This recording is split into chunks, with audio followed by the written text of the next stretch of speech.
Hi guys! Welcome back to my YouTube channel. And for today's video guys, papakita ko lang sa inyo yung aking rubber plants. Ayan guys.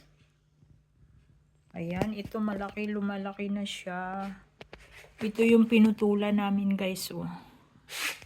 Yung yung sobrang tangkad na niya, tapos pinutol namin. So, ito na siya ulit ngayon. Ayan, oh. Lalaki ng dahon niya. May mga bagong dahon, guys. Ito din, oh. Bagong dahon din yan siya. Ito yung nag-viral ko na rubber plants, guys. Umabot na yata to ng 18,000 views. Check out nyo, guys, yung aking YouTube, yung aking video sa rubber plants na to. Umabot na siya ng 18,000 kung hindi ako nagkakamali. Ayan. At saka ito yung pinakamaganda guys. Tingnan nyo. Yun yung bagong ano niya. Yun yung bagong dahon niya. Diba? Napakaganda.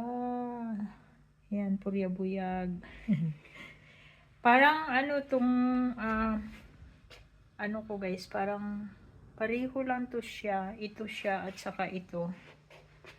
Ayan, kaso lang hindi siya masyadong red yung bagong dahon niya dito. Hindi ko alam kung bakit. Ito, medyo white yung ano niya, oh. Kasi ito, bagong dahon din to, eh. Ayan, tapos, ano siya, white.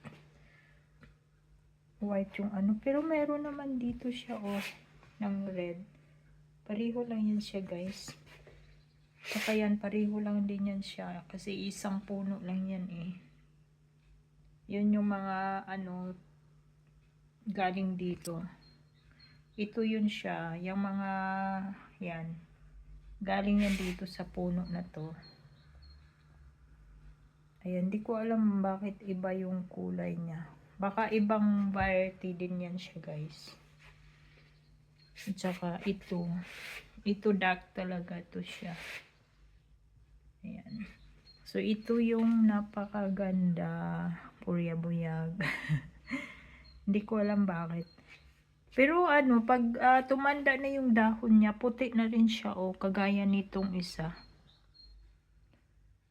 Kagaya nitong isa, oh. Ganyan din siya, 'di ba? Pero napakaganda ng ano niya,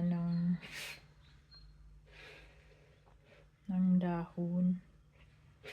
Ayan, oh, ito sobrang laki niya, guys. Purya-buyag. Yan, oh.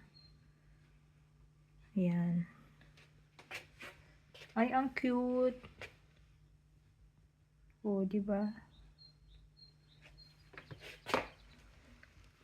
Ay, alam ko na. Ito galing din pala to sa ano. Pero ano kasi, guys, ito siya, may 3 puno kasi yan, eh. 3 puno kasi yan dito dati. Tapos yan, pinutol namin. Pero, hindi ko lang alam bakit ganyan siya kapula. O, diba? Ayan, hindi ko alam baka sa ilaw o ano. Ang ganda-ganda lang nito, guys. Ayan.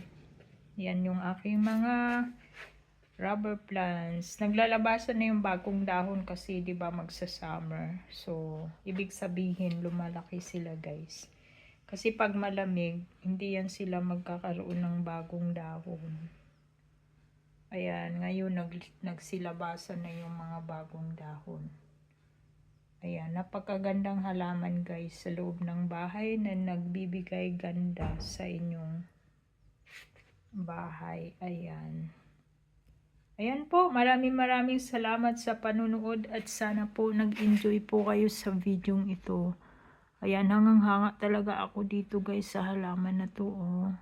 Ay, sa ano na to, sa dahon. 3 ano,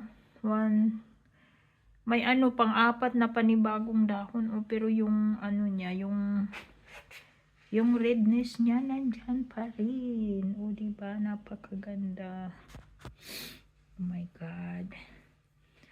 Puputulin ko kaya yan kasi medyo ano na rin siya, eh.